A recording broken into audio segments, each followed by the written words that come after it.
नमस्कार पेंशनर्स मित्रों। परसों के वीडियो में, कल हमने कोई भी वीडियो अपलोड नहीं किया था। परसों को वीडियो में काफ़ी लोगों ने कमेंट्स किए और सकारात्मक कमेंट्स किए, प्रशंसनीय कमेंट्स किए। हालांकि प्रशंसा करना किसे अच्छा नहीं लगता, लेकिन आलोचना व्यक्ति के लिए लाभकारी होती है, उसकी कमी दूर होती है।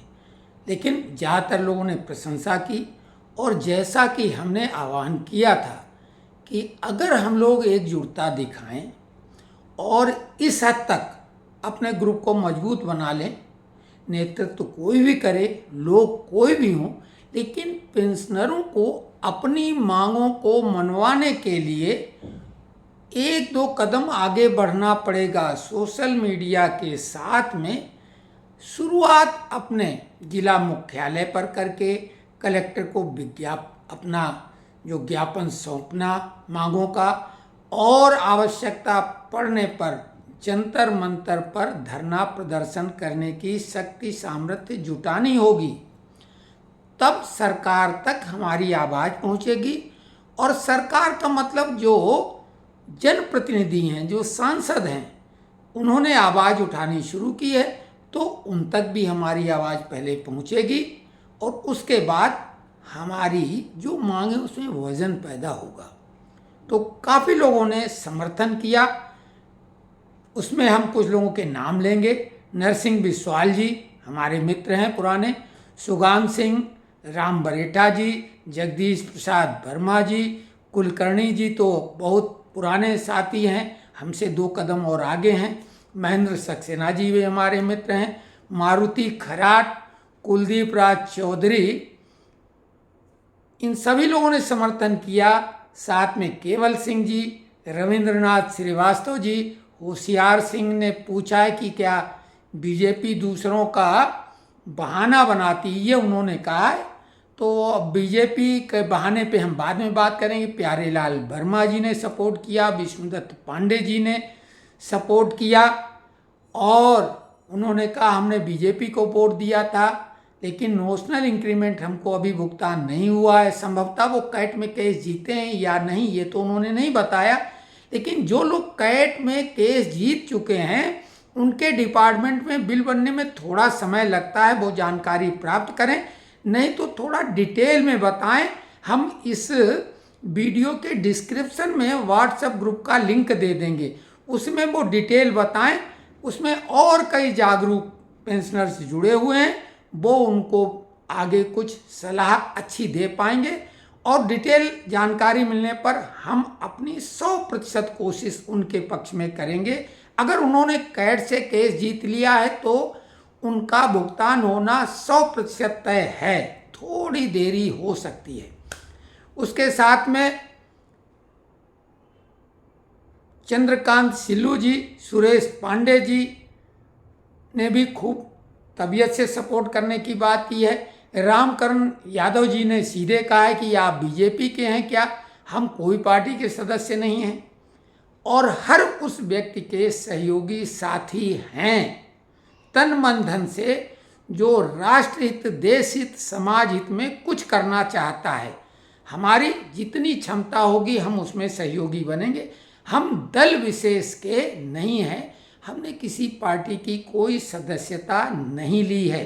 इवन आपको बता दें कि YouTube में जो कि हमारा चैनल ये मोनेटाइज हो चुका है और हमारे खाते में $100 से अधिक आए हुए हैं, वहाँ से नोटिफिकेशन मिलता है कि बैंक का खाता जोड़ो, तो हमने इसमें अभी तक बैंक खाता नहीं जोड़ा है, क्योंकि ये वीडियो पैसे कमाने के लिए नहीं बनाते हैं। हम अपने पेंशनर्स मित्रों के साथ में एक तरह की पुलिया छाप गपशप करते हैं, लेकिन तथ्यात्मक और सत्यता के धरातल पर हमारे जो लिंक हैं, जो भी हमारी क्षमता है, उनका उपयोग करके केवल सही जानकारी आप तक पहुंचाना ही हम अपना नैतिक कर्तव्य और धर्म मानते हैं। काफ़ी हद तक अभी हम सही रहें। किसी भी यूट्यूबर का मुकाबला हमारे तमाम वीडियो से कर लेंगे तो आपका ये चैनल, आपका ये बंधु साथी मित्र उन सबसे ज़्यादा परसेंटेज में सही साबित हुआ होगा, कहीं पर से गलत नहीं हुआ होगा। जो भावना में बह के बातें कही जाती हैं तमाम यूट्यूबरों द्वारा, उनमें हम भी अपनी चूँकि आवाज़ मिलाते हैं क्योंकि उनकी मांग है, तो उसका हम खंडन नहीं करते हैं। लेकिन सही प्लेटफॉर्म पर सही ढंग से अगर आवाज़ उठाई जाएगी, सरकार तभी मानेगी। अंततः श्रमिक संगठन के नेता जब निगोशिएशन टेबल पर जो उचित प्लेटफॉर्म है उस पर आमने सामने सरकार के नुमाइंदों से बात करते हैं, तो निष्कर्ष तो वहाँ से निकलना है। अगर वहाँ पे चूकेंगे तो कुछ नहीं हासिल होना है। जैसे कि 15 जुलाई को मीटिंग बुलाई गई थी, सभी बड़े श्रमिक संगठनों के नेता उसमें बुलाए गए थे, सादर आमंत्रित किए गए थे, लेकिन उन्होंने ओपीएस के मुद्दे को लेकर उस बैठक का बहिष्कार कर दिया। अन्यथा जो 8 मांगें सब मिला के हैं ओपीएस सहित, उनमें से 4 मांगें तो सरकार मानने को तैयार थी पलक पावड़े बिछा के। लेकिन सरकार अभी घोषणा हो सकता अपनी तरफ से अब करे, क्योंकि उन्हीं की यानी बीजेपी शासित राज्य सरकारों ने कई मांगें मान ली हैं, घोषणा कर दी है। जबकि पहले केंद्र सरकार कोई घोषणा करती है उसके बाद राज्य सरकार, लेकिन यहाँ उल्टा हो रहा है। लेकिन हमारे श्रमिक नेता केवल नेतागिरी चमकाने के लिए प्रयत्नशील हैं, और उनको जो अपर लेवल का उनके जो आका लोग हैं उनको जो दिशा निर्देश देते हैं, तो उनका उद्देश्य हंगामा खड़ा करना ही मकसद है। उनका मकसद, उनकी कोशिश हरगिज ये नहीं है कि मुद्दे सुलझ जाएं, क्योंकि समस्याएं खत्म हो जाएं तो नेता भी खत्म। ये ध्यान रखो, चाहे वो ये राजनेता हो अथवा श्रमिक नेता, नेतागिरी तभी तक है जब तक समस्या है, नहीं तो नेता की कोई पूछ परख नहीं है। आपको ये भी बता दें, नेता शब्द हमारे देश में सम्मानित शब्द नहीं है, मुंह देखी बात अलग है। नेतागिरी में अधिकांश 50% से ज़्यादा अपने स्वार्थ लिप्सा में लिप्त रहते हैं, भ्रष्टाचार का बढ़ावा देते हैं और समस्याएं पैदा करते हैं समाज में।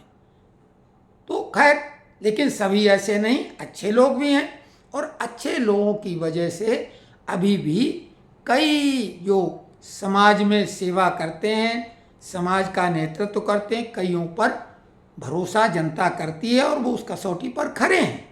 तो कोशिश ये करें कि हम अपने नेताओं पर भी ऐसा दबाव बनाएं कि वो हमारी सही बात तो कम से कम सही मंच पर सही ढंग से उठाएं। तो कोर्ट तक अगर हम जाते हैं और वहाँ से जीतते हैं तो इसका मतलब श्रमिक नेताओं की फेलियर है। वो उस मामले में फेल हो गए थे, तभी तो हमें कोर्ट जाना पड़ा, और कोर्ट से हम जीत गए, यानी मुद्दे सही थे। तो खैर, जितने भी हमारे मुद्दे हैं उनको बार बार क्या दोहराएं, 8 मुद्दे जो भी हैं उन मुद्दों पर हम अभी नज़र बनाए हुए हैं। सेशन खत्म होगा, कैबिनेट बैठक जिसमें 30 कैबिनेट मंत्री शामिल होते हैं उसमें डिसीजन होते हैं। सदन में तो केवल हो हल्ला ही रहता है, मछली बाजार बन के रह गया है सदन, और ऐसी ऐसी भाषा शैली, ऐसे ऐसे शब्दों का आदान प्रदान होता है जो सभ्य समाज में तो नहीं होता है, और अब संसदीय शब्दावली बदल चुकी है। तो खैर, अब हम लोगों के हाथ में ज़्यादा कुछ है नहीं, लेकिन हम लोग समाज के सबसे ज़्यादा परिपक्व, समझदार, अनुभवी और जिनके पास बहुत ही महत्वपूर्ण समय है, तो इस समय का उपयोग अपने हित में तो करें, अपने स्वास्थ्य की केवल चिंता करें और समाज के स्वास्थ्य की चिंता करें। समाज में जो सांस्कृतिक एक प्रदूषण हुआ है उसमें हम सहयोग करें। आपका जो मान सम्मान है एक पेंशनर के नाते, वरिष्ठ नागरिक के नाते, तो आप अपने क्षेत्र के नेताओं और बुद्धिजीवियों को एकत्र करके कुछ न कुछ समाज के हित में योगदान अवश्य करें। अभी मौसम वृक्षारोपण का चल रहा है। प्रधानमंत्री जी ने भी एक घोषणा की है कि कम से कम 1 वृक्ष माँ के नाम पर लगाओ, कहीं भी लगाओ, हाईवे के किनारे, रोड के कहीं के किनारे, जहाँ भी आप कहीं जानकारी जुटाएं, जहाँ भी ज़मीन उपलब्ध हो, 1 पेड़, इतना तो कर ही सकते हैं। और ये अपील हमने अंतर्राष्ट्रीय योग दिवस के दिन की थी 21 जून को। वो वीडियो आपने देखा होगा, काफ़ी रिस्पांस मिला है। हमने भी यहाँ प्रयास किया है और एक संकल्प लिया है 100 पेड़ लगाने का। तो कम से कम एक पेड़ अवश्य लगाएं, और अगर कोई पीपल, बरगद, पाकड़, नीम इस तरह के पेड़ लगाता है तो वो काफ़ी बेहतर पेड़ हो जाते। पीपल तो ऑक्सीजन का झरना कहलाता है, विशालकाय पेड़ होता है, तमाम पक्षियों का वो भोजन उपलब्ध कराता है, इतने फल उसमें लगते हैं, छाया, बहुत कुछ है। तो हम आपके जो भी महत्वपूर्ण मुद्दे हैं, जैसे ही ये 12 अगस्त के बाद में ये सत्र समाप्त होगा, उसके बाद कैबिनेट डिसीजन के द्वारा फैसले लिए जाएंगे और प्राइम मिनिस्टर का जो पोर्टल है, प्रधानमंत्री का पोर्टल है, उसमें हम भी लिखा पढ़ी करना शुरू करेंगे। ये बात अलग है कि हमारी क्षमता बहुत ही सीमित है, एक हम यूनिट हैं, मात्र एक इकाई है। आप सब लोग मिलके जुटेंगे तो हम लोग भी एक संगठन कहलाएगा। हम लोगों का संगठन चतुर्थ स्तंभ है। आवश्यकता पड़ने पे कुछ लोगों ने बोला था इसका नाम बदलिए, तो हम इसका आगे चल के आप लोगों के कहने पे नाम भी बदल के कुछ इस तरह का रख सकते हैं, और इसका उपयोग आप करो जैसा कर सकते हैं। एक बात और बता दें कि समाज में भ्रष्टाचार की हद तक है, भ्रष्टाचार की भेंट। जो IAS बनने का सपना संजोए हुए लोग थे, 3 छात्र किस तरीके से मृत्यु को प्राप्त हो गए दिल्ली में। तो इस टाइप की घटनाएं भ्रष्टाचार की वजह से हो रही हैं। भ्रष्टाचार एक मोदी या एक योगी नहीं रोक सकते हैं, हमको जागरूक होना पड़ेगा। एक हम विकल्प आपको बता रहे हैं कि कहीं पे भी अगर भ्रष्टाचार की वजह से आपको परेशान किया जा रहा है तो थोड़ा सा आप अभिनय करते हुए उस भ्रष्टाचार को, उसके कंटेंट को वीडियो के, ऑडियो के रूप में अपने मोबाइल में रिकॉर्ड कर लें, और बाकी हम पे छोड़िए। उस भ्रष्टाचारी का क्या अंजाम होगा वो आप खुद देख लो फिर, क्योंकि ये मंच आपका है। हम उस भ्रष्टाचारी की पोल पट्टी खोलकर संबंधित विभाग, संबंधित उच्च अधिकारियों, उच्च नेताओं तक वो वीडियो क्लिप, ऑडियो क्लिप पहुंचाएंगे इस चैनल के माध्यम से।